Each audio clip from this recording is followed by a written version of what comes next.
Bonjour et bienvenue à tous à cette météo des marchés. Pour la rentrée, nous passerons ensemble en revue l'ensemble des tendances sur le marché des blés, du colza et du maïs. L'été des céréales fut un été largement caractérisé par la hausse et la flambée des prix, rappelant effectivement le positionnement géostratégique du marché des céréales. C'est ainsi que les cours, notamment du blé, ont atteint des niveaux plus jamais atteints au cours des 4 dernières années. Le cours du blé décembre 18 atteignait les 218,5 € la tonne le 7 août dernier. En effet, la hausse du cours des céréales a rappelé le lien étroit entre la conjoncture économique et les problématiques météo. La conjoncture économique et commerciale a effectivement joué un grand rôle dans l'orientation du marché et la flambée des prix. L'outre-mer a tenu le marché en haleine et la parité euro-dollar n'a cessé de subir les négociations commerciales des États-Unis. C'est ainsi que la parité euro-dollar, outre une chute mi-août à 1,13, a été alimentée par l'instabilité industrielle et commerciale des États-Unis.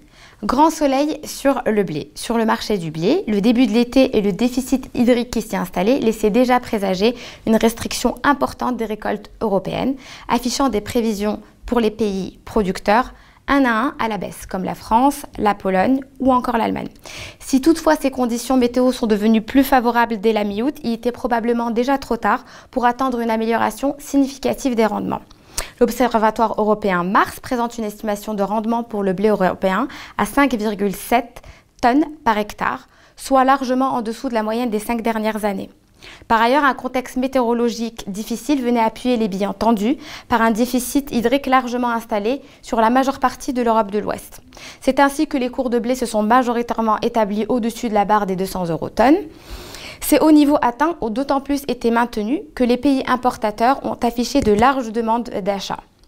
En effet, fin août, la Russie affichait déjà une augmentation de 60% du volume de ses exportations. La réduction des disponibilités mondiales se lisant déjà sur les cours du blé, la restriction éventuelle imposée par les rumeurs sur l'exportation mer Noire n'a fait que soutenir les cours importants sur le blé. Début août, l'Argentine annonçait l'instauration de droits de douane à l'exportation à environ 10% sur la taxe sur le blé.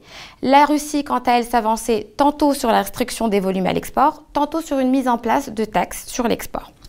Toutefois, nombreux sont ceux qui mettent en doute la capacité du pays à maintenir ce rythme des exportations sans pour autant épuiser le stock et les réserves du pays. Du côté de l'Ukraine, après de nombreuses rumeurs, le ministère ne semble plus vouloir passer en revue les volumes exportables qui avaient été accordés sur une restriction à l'exportation si les ventes dépassaient les 16 millions de tonnes.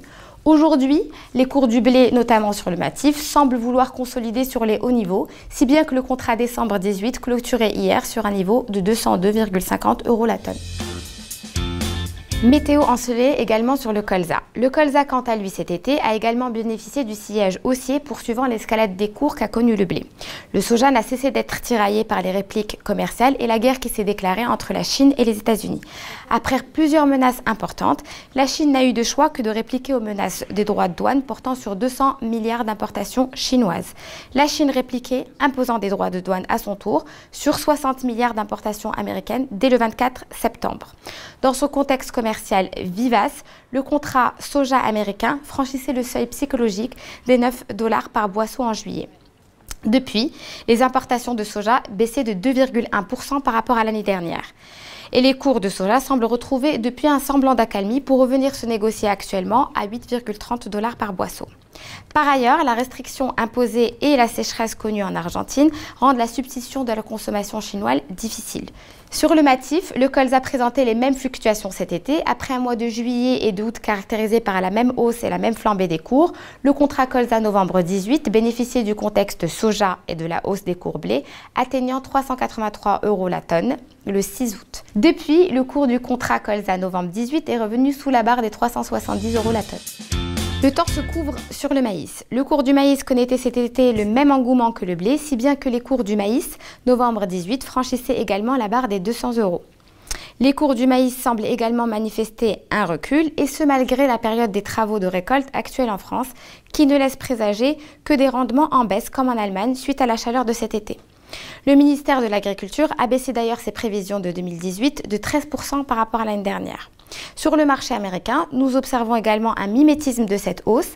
Le corn échéance décembre 18 s'était négocié sur les hauts niveaux de 3,88 $ début août, mais avait également entamé la correction des cours depuis. Cette baisse a d'ailleurs été fortement appuyée par le dernier rapport USDA du 12 septembre qui affichait des rendements records. Le maïs américain connaissait d'ailleurs sa plus forte baisse depuis la publication du rapport. En effet, le repli était le reflet manifeste du rendement record du maïs avec une hausse de 2,90 bushels de l'acre par rapport à l'année dernière. Merci à tous et à bientôt pour une nouvelle météo des marchés.